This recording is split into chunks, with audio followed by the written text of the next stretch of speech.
그 모든 성경은 특별히 이제 이 성경이라고 하는 게 우리가 볼 때는 각 권별로 66권으로 이렇게 구성이 되어 있지만 우리가 출애굽기도 마찬가지고요. 그 레위기도 어떻게 되냐니까 이제 그 히브리어로 하면요, 바이크라 엘 모셰 이렇게 되어 있습니다. 바이크라 엘 모셰. 이 바라고 하는 말이 그리고라고 하는 뜻이거든요. 그러니까 이게 출애굽기하고 또 연결이 되는 거예요. 출애굽기라고 하는 게 성경 전반에, 특별히 구약 성경 전반에 드러나거든요. 어디서 드러나느냐? 이스라엘이 영적인 어려움을 당할 때마다 너희는 나 여호와를 기억하라. 너희가 애굽에서 종되었던 너희를 구원하신 나 여호와를 기억하라. 그 얘기가 끊임없이 구약 성경에서 반복이 됩니다. 출애굽이라고 하는 이 용어가요, 단순히 애굽을 출발한 내용으로 끝나는 게 아니라 성경에서는 반복된 역사로 드러나죠. 이 출애굽의 역사가 나중에 남유다가 바벨론으로 끌려가게 돼서 바벨론에서 70년의 세월이 지나고 난 다음에 바벨론 유수라고 하는 걸 고레스에 의해서 경험하게 되지요. 그런데 이 당시에 여러분, 이 남유다 백성들이 돌아갈 수 있는 어떤 근거나 정치적 분위기나 상황이 전혀 되지 않았습니다. 그래서 구약 성경에 보면 우리가 이 불임 여성에 대한 이야기가 굉장히 많이 나오거든요. 뭐 한나도 마찬가지고 사라도 마찬가지고 뭐 불임 여성들의 얘기가 많은데, 이 불임 여성의 이야기는 단순한 한 명의 개인의 이야기만을 담고 있는 것은 아닙니다. 물론 개인의 얘기를 담고 있는 것이지만 아울러서 뭘 말하고 있느냐? 죽음과 우리가 아무것도 할 수 없음을 상징적으로 드러내고 있는 겁니다. 그래서 이제 이사야서에 보면요, 이스라엘이 스스로 뭐라고 말하냐니까, 우리는 자식을 낳지 못하는 그런 여인과 같다, 이렇게 표현을 하거든요. 근데 하나님이 이렇게 반응하시는 거예요. 태에서 자녀를 낳지 못하는 너희가 복되다. 이 말의 뜻은 무자식이 상팔자다라는 얘기가 아니라 아무것도 할 수 없는 너희를 통해서 내가 일할 것이다 라고 하는 의미죠. 그래서 하나님께서 다시 한 번 더 엑스더스를 선포하시는 거죠. 출바벨론, 그 출애굽이 아니라 이젠 출바벨론의 역사가 드러나게 되는 거예요. 두 번째지요. 세 번째, 예수님께서 이 땅에 오셔가지고 계시다가 베드로가 보니까 참 답답한 거예요. 아니, 능력도 많으시고 힘도 많으시고 대단한 분인데 늘 먹을 것 때문에 걱정해야 되고 오늘 밤에는 어디 자야 되나 이거 고민하니까 베드로하고 예수님하고 갈등 아닌 갈등이 조금 있었거든요. 근데 예수님이 베드로, 요한, 야고보를 변화산으로 데려가시잖아요. 그리고 진짜 예수님의 찐 능력, 참 능력이 어떤 것인지를 보여주시고, 그리고 이제 막 베드로가 깜짝 놀래가지고 여기 초막셋을 지었으면 좋겠습니다. 특별히 이제 그 모세와 그 엘리야가 드러나는 모습을 보면서 이 당시에 이제 구약 성경에서 양대축이라고 볼 수 있는 모세와 불의 종으로서 죽음을 맞이하지 않고 하늘 병거로 올라갔던 이 엘리야의 모습을 통해 가지고 깜짝 놀라면서 이제 여기 초막셋을 지읍시다라고 얘기하는데, 예수님께서 이렇게 말씀하시죠. 내가 여기 있을 것이 아니다. 그러고 난 다음에 쭉 얘기하고 난 다음에 누가 보면 무슨 표현을 쓰고 있냐면, 이것은 예수께서 별세하실 것을 말씀하심이어라, 이런 말씀이 있어요. 이 별세라고 하는 말은 어떻게 받아들이세요, 여러분들은? 죽음을 상징하죠. 그런데 여러분, 이 별세라고 하는 용어를 독특하게 뭐라고 이 헬라어 원어에 보고 있냐면 엑스더스, 출애굽이라고 얘기를 해요. 그러니까 예수님께서 인간은 다 죄의 종이었단 말이에요. 이집트든 그게 바벨론이든 상징하는 바가 무엇이냐면 모두 다 죄의 노예로 죽을 수밖에 없었던 우리 인생. 여러분, 우리가 사실 민주주의가 되고 자유가 주어졌지만 자유가 없는 세상이 뭔지를 아시잖아요. 죄로 인해서 우리가 살아가는 인생 속에서 늘 참된 자유와 기쁨이 없는 거예요. 불안과 공포 속에서 늘 살아요. 돈이 많은 사람은 많은 대로, 없는 사람은 없는 대로, 그 다음에 많이 배운 사람은 많이 배운 대로, 배우지 못한 사람들은 배우지 못한 대로, 자녀가 많은 사람들은 많은 대로, 자녀가 없는 사람들은 없는 대로 불안과 염려와 근심과 걱정을 살아간단 말이에요. 교회가 커도 걱정, 교회가 작아도 걱정, 교회가 개척해도 걱정, 후임으로 들어가도 걱정. 여러분, 아마 교회를 선택할 때 진짜 이번엔 좀 교회가 아무 문제가 없는 교회가 있었으면 좋겠다라고 생각하시잖아요. 아무 문제 없는 교회를 뭐라고 하는지 아세요? 이단이라고 얘기를 하는 거예요. 인간이 살아가는 모든 곳에서는 문제가 존재할 수밖에 없어요. 마찬가지, 나는 개척하면 우리 교회는 이런 교회 만들 거야. 그게 여러분 오만이에요. 똑같은 시행착오를 겪을 수밖에 없고 똑같은 어려움밖에. 그러니까 신앙은 뭐냐?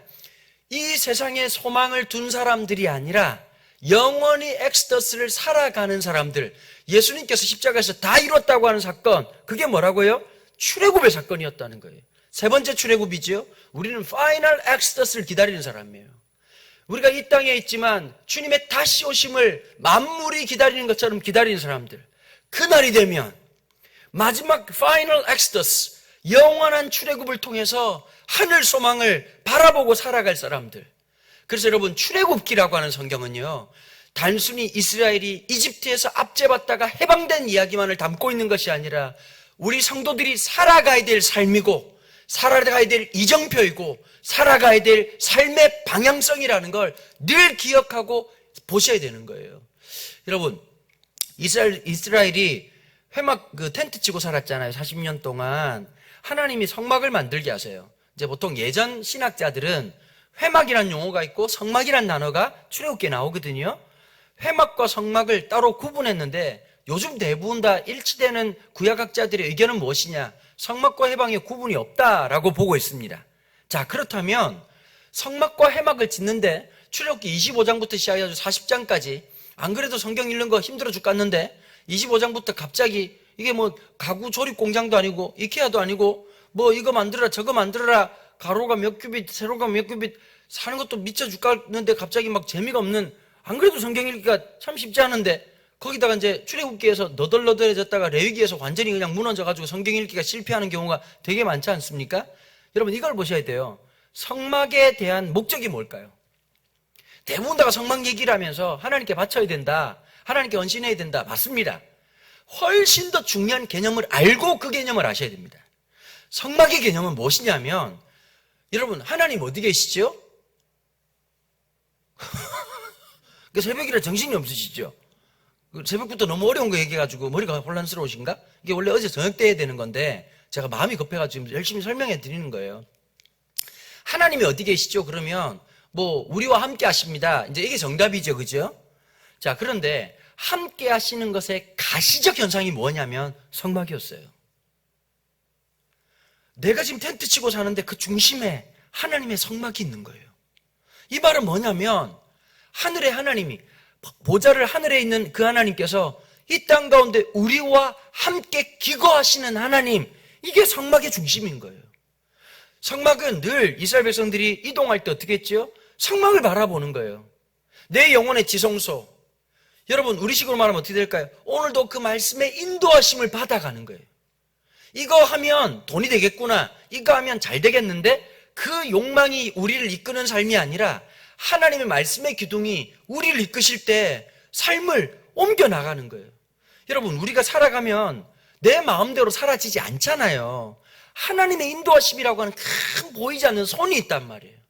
오늘 우리가 살아갈 때 중요한 게 있어요. 하나님의 응답이 중요해요. 마치 브엘세바에서 하나님의 응답을 기다렸던 야곱처럼, 하나님, 제가 이집트로 가야 될까요?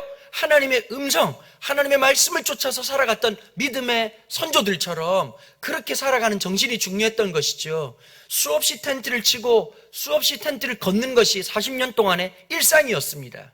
여러분, 그런데 성막이 세워지는 데마다 하나님 어떻게 하시죠? 여호와의 영광, 쉐키나, 하나님의 영광으로 가득 채우시거든요.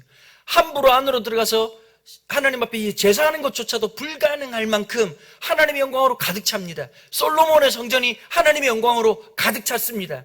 오늘도 오순절 마가의 다락방에서 임하셨던 하나님의 성령이 우리의 삶을, 우리의 두려움을, 우리의 근심과 걱정을 온전히 잊어버리게 만드신 하나님의 영광이 충만한 삶이 되기를 주님의 이름으로 축원합니다. 여러분, 성경은 하나로 끊임없이 얘기하고 있는 것이거든요.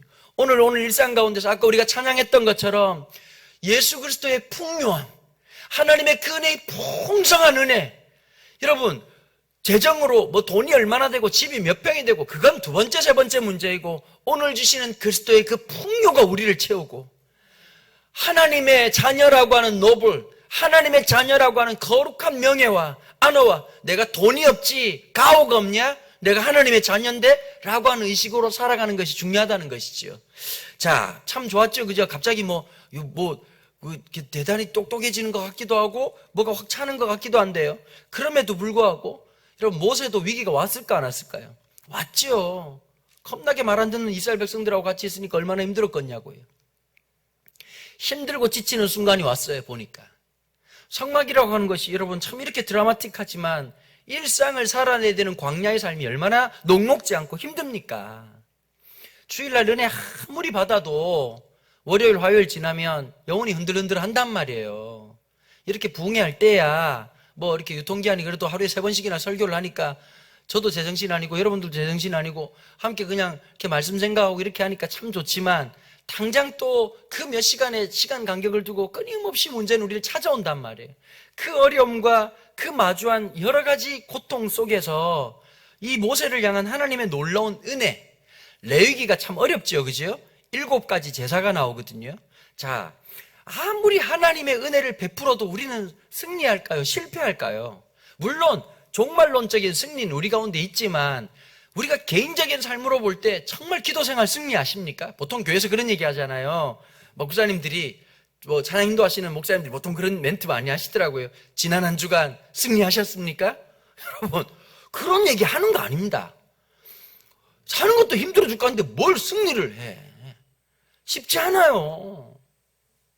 장로님들 기도가 다 똑같잖아요. 보니까 지난 한 주간 말씀으로대로 살지 못했는데 오늘 주의 종을 통해 주시는 말씀을 통해서 독수리 날개쳐 올라간 것밖에 없이 또 다음 주에 또 다른 장로님이 지난 한 주간 똑같은 얘기를 무한 반복하고 살아간단 말이에요. 실패한 우리 인생, 아무리 은혜를 줘도 넘어지고 자빠지는 우리 인생을 향한 하나님의 긍휼의 초청이 뭐냐? 레위기입니다. 실패한 이스라엘이, 실패한 우리가 하나님 앞에 나아갈 수 있는 방법이 없습니다. 범죄한 이스라엘이 하나님께 나아갈 수 있는 방법이 없습니다. 그런 이스라엘 그 백성, 사랑하는 그 백성을 향한 하나님의 7가지 제사의 초대가 바로 레위기입니다. 여러분 그러면서 이렇게 얘기하는 거죠. 바이크랄 모셰, 이 말이 뭐냐니까 그리고 하나님께서 모세를 다시 불렀더라. 이게 1절의 원어적 표현입니다. 여러분 다시라고 하는 말에서 뭘 느낄 수 있을까요? 이 출애굽기적 삶 속에서 모세도 점점 무너져가고 이스라엘도 점점 무너져가는 겁니다.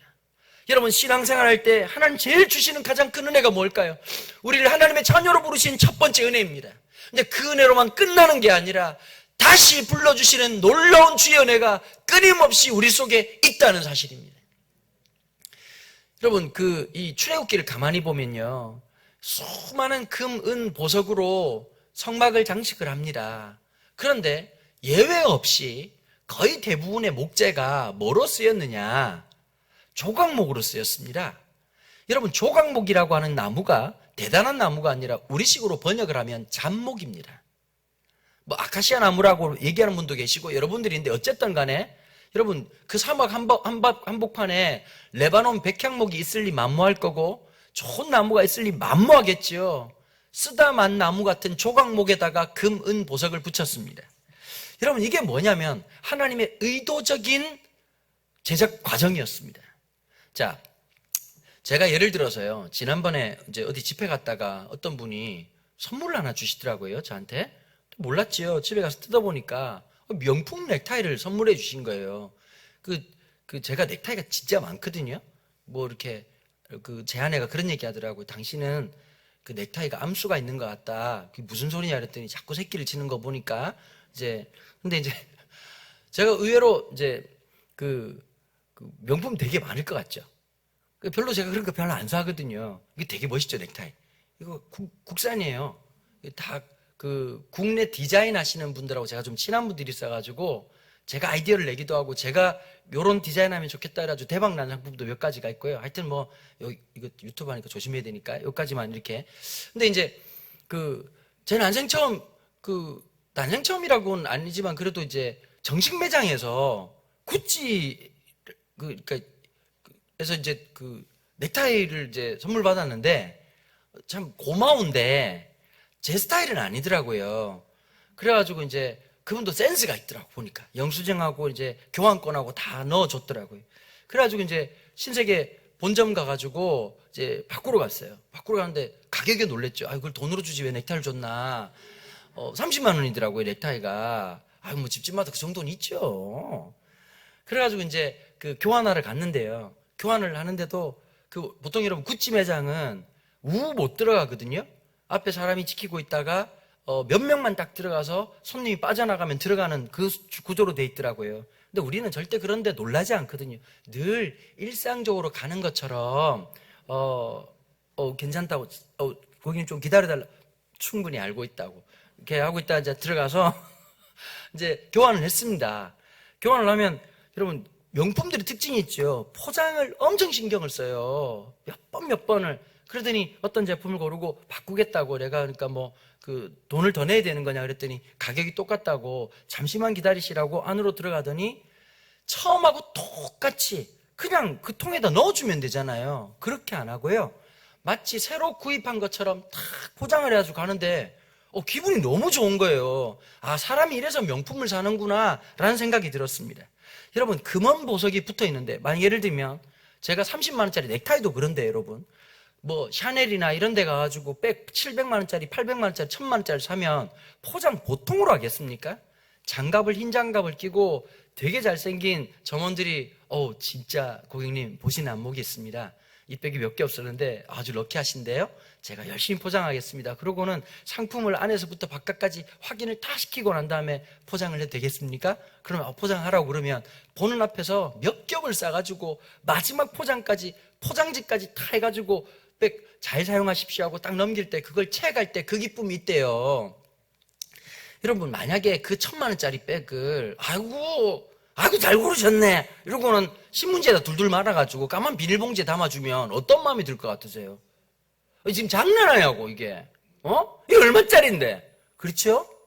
금은 보석을 백향목 아니면 로즈우드, 그 세상에서 진짜 비싸다는 나무에다가 금장식을 하고 은장식을 해야 어울리죠. 조각목에다가 그걸 하면 하나님의 의도성이란 게 뭘까요? 누구나 성막을 경험하는 사람들마다 물어볼 거예요. 눈썰미가 있는 사람은, 아니 이 왜 조각목에다가 이렇게 아름다운 금은 보석을 새겨 놓았지요? 이게 여러분, 보이는 하나님의 메시지가 담겨 있는 거예요. 우리 인생이 조각목이거든요. 우리 인생이 조각목 같은 인생이거든요. 거기에 진짜 보석 대신 그리스도의 보혈이 흘려지는 상징적 표현이 바로 출애굽기에 있는 이 조각목이란 단어. 성경 전반에 조각목이란 단어가 29번 나오는데 27번이 출애굽기에서 나와요.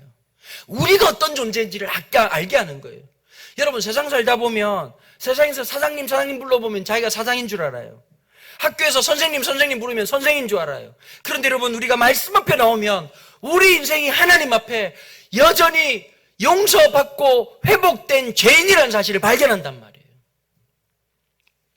여러분, 교회 오면 계급장 떼셔야 돼요. 교회 오면 가짜의 겉옷을 벗고 진짜의 실체로 하나님 앞에 정직하게 나아가는 거예요. 하나님 앞에 진실하게 나아가는 거예요. 한국교회 타락이 어디 있을 것 같습니까? 하나님 앞에 진실을 가린 채 나온다는 거예요. 세상의 계급장이 하나님 앞에서 빛날 거라 생각하십니까? 우리의 어떠함으로 주님 앞에 나아갈 수 없습니다. 우리가 나아갈 수 있는 은혜는 딱 하나입니다. 예수 그리스도의 죽으심과 부활로 주어진 하나님의 자녀라고 하는 그 놀라운 은혜로 나아갈 수 있는 것입니다. 용서받은 죄인으로 나아가는 겁니다. 여전히 용서하시는 그 하나님의 은혜 앞에, 설명할 수 없는 하나님의 무한한 그 사랑 앞에 나올 수 있는 존재로 주님 앞에 나아가는 겁니다.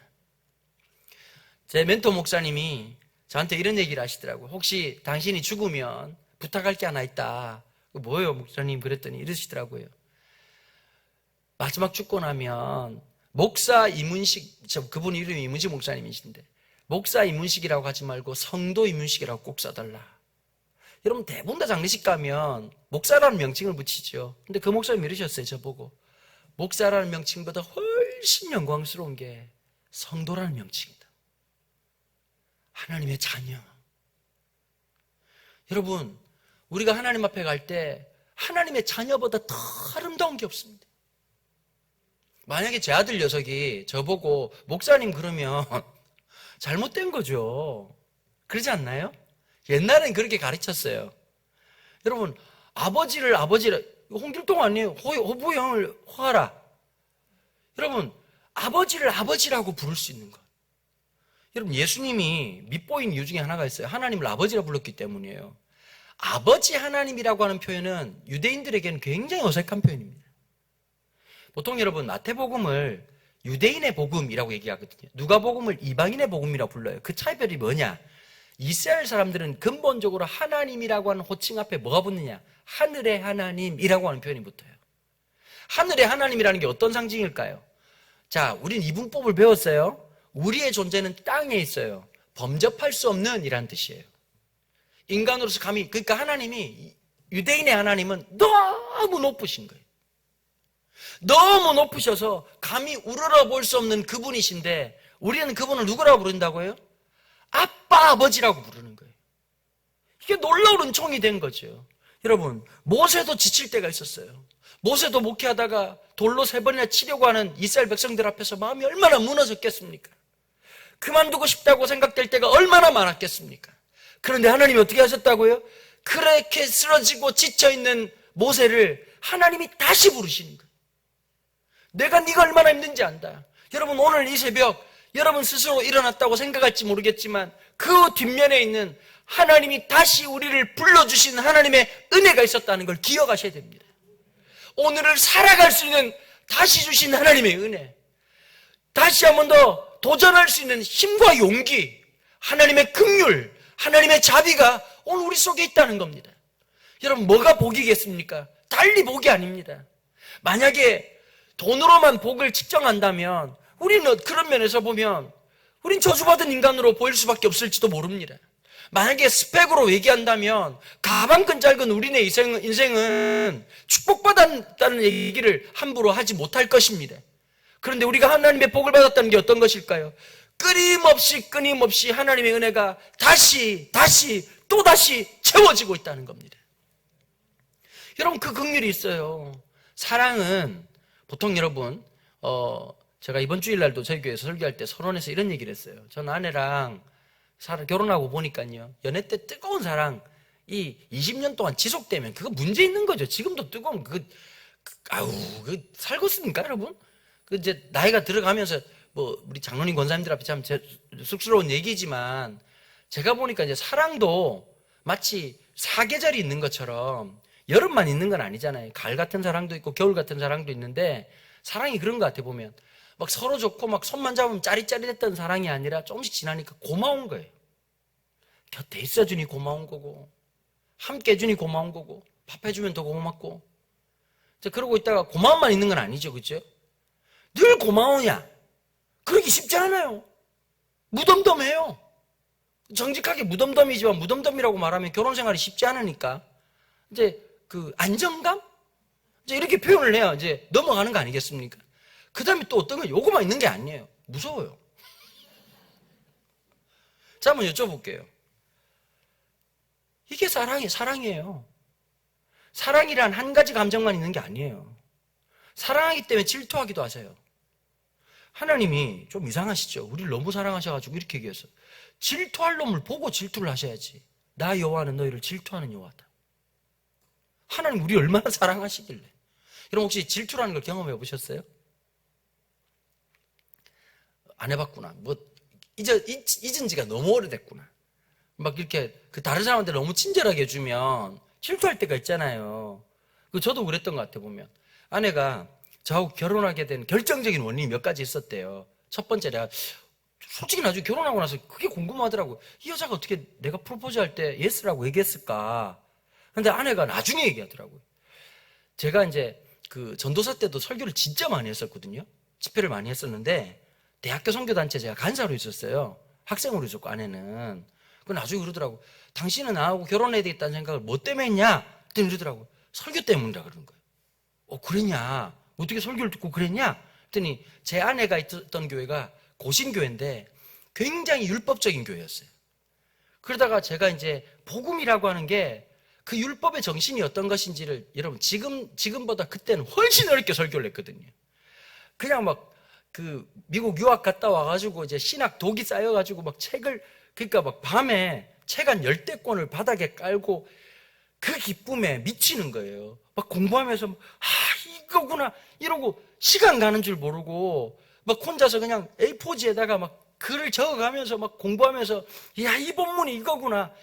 설교 준비를 이렇게 해가지고 설교를 하니까 얼마나 뜨거웠겠습니까? 그때는 막 뜨거우면서도 그런 거 있잖아요. 뜨거운 논리. 굉장히 이성적이고 논리적인데 뜨거움이 있었어요.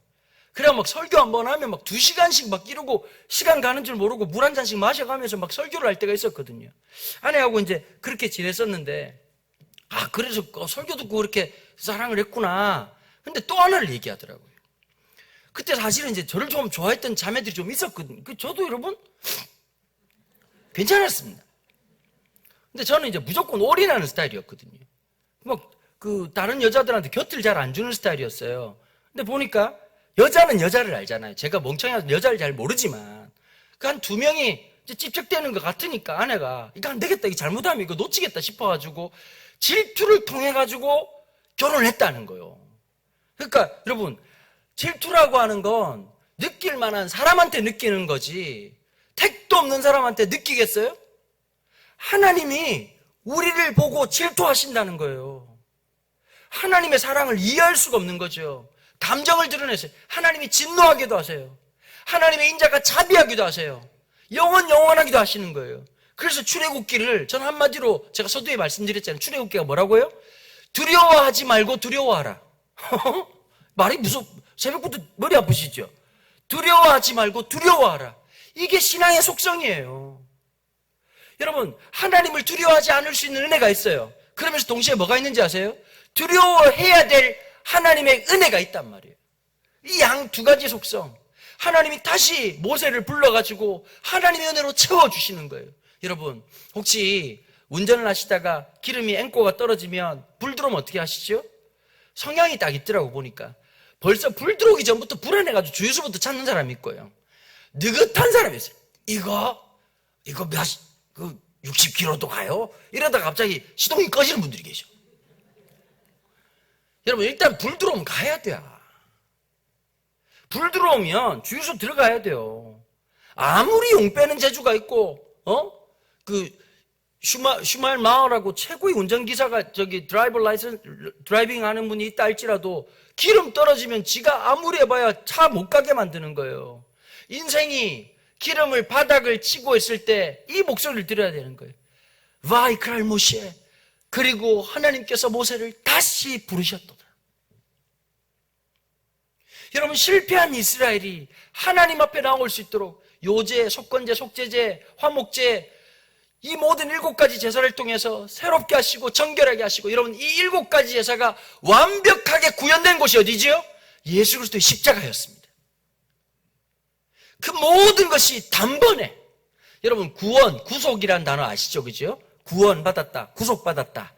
구원받았다, 구속받았다는 영어 단어가 몇 가지가 있습니다. 첫 번째는 salvation. 보통 일반적인 용어지요. salvation. 2번째, 조금 신학적인 용어입니다. redemption이란 말을 씁니다.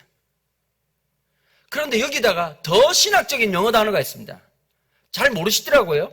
atonement라는 단어가 있습니다. atonement란 말은 합성어입니다. at, one, movement. 단번에 이루어진 사건이라고 하는 합성어가 atonement입니다. 예수 그리스도께서 우리의 과거의 죄와 현재의 죄와 미래의 죄와 모든 것들을 어떻게 하셨다고요? 구속하신 놀라운 사건. 자, 구원파들이 이렇게 찝쩍거리면서 이제 이상하게 전도하거든요. 넌 구원받았니? 그럼 우리는 뭐라고 말하죠? 예, 구원받았습니다. 그럼 성경책을 딱 펼치는 거예요. 구원받은지 보자. 모두 다 죄를 범한 자마다 영원한 심판에 이를 것이다. 너 죄 지었어, 안 지었어? 그때부터 헷갈리기 시작하는 거예요. 죄를 지었지. 그럼 영원한 형벌인데 어떻게 구원받지? 이제 그러면 이제 아주 그냥 이게 신부지 종이짝 같은 시원찮은 믿음이 있다 보니까 팔랑팔랑 하다가 이제 박옥수수 이런 사람들 얘기 듣고는 이 양반들은 희한한 식으로 얘기하는 거예요. 뭐라고 말하느냐? 이게 완전히 웃기는 거예요. 예수 그리스도의 구원의 진리를 박옥수수가 얘기하는 얘기를, 강냉이 같은 얘기를 듣고 나면 어떻게 되느냐? 구원을 받게 되는데, 그런데 죄 짓지 않느냐? 죄를 짓는 것은 육적인 거라는 거예요. 육은 이미 죽었다는 거예요. 그러니까 이런 짓인 거예요. 보면 내가 뭘 물건 훔쳤어. 훔쳤는데 너 왜 훔쳤냐니까. 제가 훔친 게 아니에요? 손이 훔쳤어요? 내 영혼이 한 게 아니에요? 내 육체가 한 거예요? 근데 죽었어요 이미? 이런 말도 안 되는 개벽 타고 빨아먹는 소리 난단 말이에요. 여러분, 예수님이 우리의 죄를, 과거와 현재와 미래의 모든 죄를 어떻게 하셨죠? 단번에 해결하셨어요. 그럼에도 불구하고 오늘 우리 가운데 있어야 될 게 있어요. 죄와 싸우는 거예요. 싸우는 신앙이라는 걸 잊지 않아야 돼요. 그리스도 안에서 하나님 말씀으로, 그러니까 난 어쩔 수 없어가 아니라 또 한 번 말씀의 은혜로 또 맞서고 또 한 번 맞서고, 사도 바울이 말한 것처럼 피 흘리기까지 싸워야 된다. 우리가 영적인 전투는 어떻게 하는 거라고요? 피 흘리기까지 싸워야 된다. 세상의 잘못된 욕망과 잘못된 의식과 잘못된 사고방식과 싸워 이길 수 있는 그 은혜로 오늘도 다시 바이크랄 모세, 모세라고 하는 인물을 대변하고 있는 우리 한 사람 한 사람, 우리 여기 있는 모든 주의 자녀들을 주의 은혜로 또 불러주는 거 아니겠어요? 목사님이 비대면 시대 때도 줌으로 계속 말씀 가르치시고 매일 카톡 하시면서 묵상을 나누고 하는 이유가 뭘까요? 말씀으로 살아야 바이크랄 모세, 하나님의 그 은혜로 살아갈 수 있기 때문이에요. 여러분, 그게 쉽지 않아요. 매일 넘어져도 쓰러져도 말씀으로, 하나님의 은혜로. 여러분, 설교 듣고 난 다음에요, 이럴 수 있어요. 야, 저 목사님 되게 똑똑하다. 그것보다 훨씬 중요한 게 있어요. 힘들어도 말씀을 붙잡고 살아가는 삶이에요.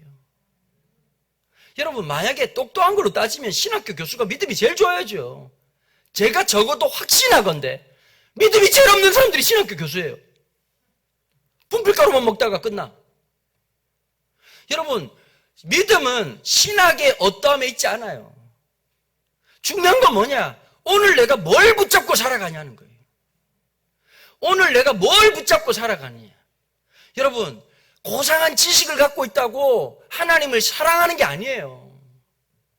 집에 성경책이 100권 있다고 그러면 기독교 서점하는 집사님이 제일 믿음 좋겠네. 아니란 말이에요. 오늘도 내가 부여잡을 그 말씀이 있나? 오늘 이 수요일이라고 하는 시간을 살아갈 그 부여잡을 말씀이 내게 있나? 오늘도 우리를 불러주셔서 채워주시는 그 하나님, 오늘 모든 사건과 사고 속에서 그 삶을 애워 사시는 한량없으신 하나님의 은혜가 우리 속에 있다는 사실을 기억하고 살아가는 거예요. 여러분, 오늘 뭘 위해서 기도해야 될까요? 하나님, 제가 오늘 살아갑니다. 살아가는 순간마다 다시 부르시는 하나님의 은혜를 끊임없이 경험하게 도와주십시오. 하나님, 오늘도 저는 쓰러지고 넘어질지 모릅니다. 그러나 주님을 의지하고 일어나겠습니다. 7번 넘어진다 할지라도 8번째 일어나는 게 믿음이요 신앙 아니겠습니까? 넘어질 요소가 수없이 많다 할지라도 다시 일어나게 하신 하나님의 긍휼이 있고, 다시 우리를 끝까지 사랑하시는, 우리를 질투하기까지 사랑하시는 하나님의 사랑이 있는 한 우리는 소망이 있는 사람들입니다. 우리는 여전히 그 놀라운 희망을 노래할 사람들입니다. 저는 시편을 볼 때마다 이런 마음이 들어요. 제가 시편을 참 좋아하는데요, 시편 한마디로 말하면 이겁니다. 성도들의 정체성입니다. 성도는 어떤 사람들일까요? 광야 같던 이 땅을 노래하며 살아가는 사람들. 광야 같은 이 땅을 주의 은혜로 노래하며 살아가는 사람들. 시편처럼 삽시다. 하나님의 은혜로 살아가십시다.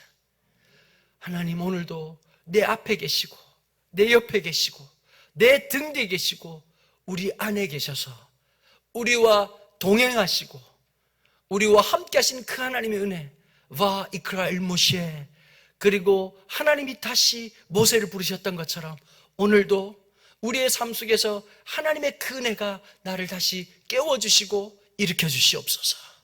이렇게 기도하는 이 아침 되기를 주님의 이름으로 축원합니다.